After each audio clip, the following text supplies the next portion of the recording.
आज आपण बनवत आहोत मटनची अशी रेसिपी जे मटन खाणारे आहेत ते खूपच आवडीने खातील।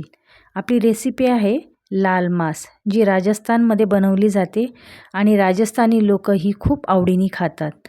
तर आपली आजची लाल मांस रेसिपी आपण लगेचच बनवत आहोत। त्यासाठी इथे अर्धा किलो मटन घेतलेले आहे, स्वच्छ धुवून घेतलेले आहे। चाळणीमध्ये मटन आपण निथळण्यासाठी ठेवलेले आहे आणि लगेच मटन शिजवण्यासाठी आपण गॅसवर कुकर ठेवलेला आहे। कुकरमध्ये आपण तेल घालून घेणार आहोत आणि तेल तापूपर्यंत आपण एक कांदा चिरून घेतलेला आहे। फोडणीत आपण कांदा घातलेला आहे आणि त्यात आपण हे सर्व धुतलेलं मटन घालून घेणार आहोत। मटन आपण तेलावर परतून घेणार आहोत आणि परतत असताना आपण त्यामध्ये मीठ आणि हळद घालणार आहोत। अशा प्रकारे जर तुम्ही मटन शिजवून घेतलं तर मटन छान ज्युसी आणि टेस्टी बनतं। खरं तर लाल मांस बनवताना मटन मॅरिनेट देखील करून ठेवतात, पण मी इथे डायरेक्ट केलेलं आहे। तर आपलं मटन इथे छान पहिलं पाणी आटूपर्यंत आपण 10 मिनिटं वाफेवर शिजून घेणार आहे आणि त्यानंतर आपण पुढची प्रोसेस करणार आहे।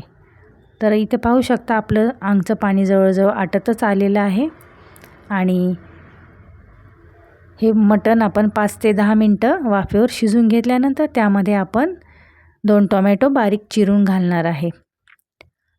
टोमॅटो बारीक चिरून घातल्यानंतर आपण ते देखील 2 मिनिटं वाफेवर शिजून घेणार आहोत आणि त्यानंतर आपण त्यामध्ये पाणी घालणार आहोत। टोमॅटो गाळ होईपर्यंत आपण गॅसवर पाणी गरम करण्यासाठी ठेवलेलं आहे आणि गरम पाणी आपण ह्या मटणामध्ये घालणार आहोत। गरम पाणी घातल्यामुळे मटण छान सॉफ्ट शिजलं जातं आणि लगेचच कुकरला लावल्यानंतर त्याच्या पटकन शिट्या देखील होतात आणि मटणाच्या रश्श्याला छान चव देखील येते। मटण शिजत असतानाच आपण इथे मसाला बनवून घेतलेला आहे।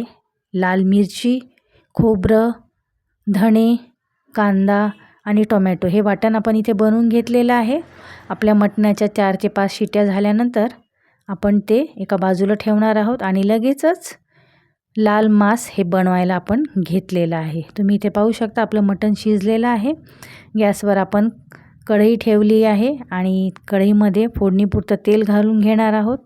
त्यामध्ये आपण 2 तेजपानं घातलेली आहेत आणि लगेचच आपण 1 चमचाभर त्यामध्ये अद्रक लसूणची पेस्ट घातलेली आहे। अद्रक लसूणची पेस्ट छान तेलावर परतून घेणार आहोत आणि त्यानंतर आपण जो मसाला बनवलेला आहे तो आपण ह्या पेस्टमध्ये कढईमध्ये घालून घेणार आहोत।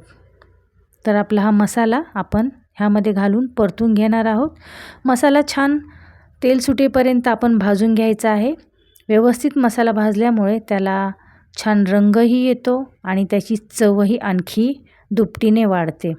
तर इथे आपला मसाला भाजून झालेला आहे। त्यात काही आपण पावडर मसाले घालणार आहोत। त्यात आपण कांदा लसूण मसाला घातलेला आहे, गरम मसाला घातलेला आहे, हळद घातलेली आहे आणि अर्धा चमचा लाल मिरची पावडर देखील घातलेली आहे।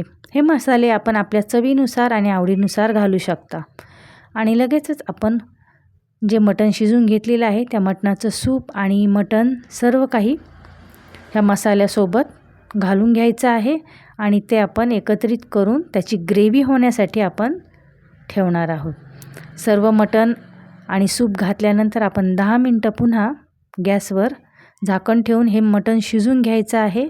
त्याने ते आणखी सॉफ्ट आणि आणखी ही जी करी आहे ती थिक होणार आहे आणि आपलं जवळजवळ इथे लाल मांस ही ग्रेव्ही तयार झालेली आहे। शेवटी आपण कोथिंबीर घालून ग्रेव्हीला गार्निश करून घ्यायचं आहे आणि इथं आपली ग्रेव्ही तयार झालेली आहे। लगेचच आपण प्लेटिंग करून घेत आहोत।